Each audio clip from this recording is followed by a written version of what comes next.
So when I first started my career, I always wondered why some condo buildings would not allow you to put a sign out in front of the building where you were doing an open house, and some did. So I always felt that the ones that allowed it had sort of an unfair advantage.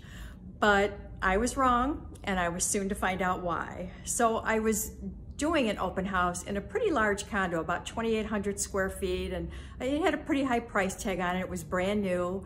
And I'm doing an open house, and they did allow signage in front of the building, so I had my sign out, and pretty soon 4 people came in. And they kind of went off to look at the bedrooms at the other end of the house, and a few minutes later 3 people came back and left, and I realized there was still a 4th person in there. I thought they were all together when they came in because they all walked in together, but obviously they weren't. So I went back to try to see if this person had questions, you know, maybe even a little excited that he was hanging back because he probably was more interested.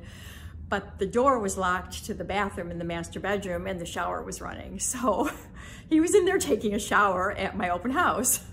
So I went down to the doorman. He called the police came, he wouldn't open the door, so they had to break down the door.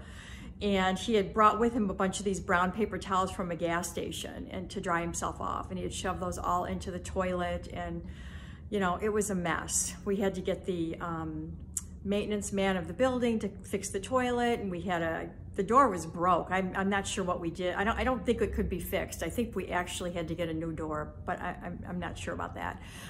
Anyways, come to find out, the man was homeless. So it was a little sad that he had to resort to that just to get a shower, but it made me realize why some buildings don't allow signage. So as my career went on, I also realized that it was way more effective to do very targeted marketing for the sale of that home rather than just put a sign out for just any old person walking by.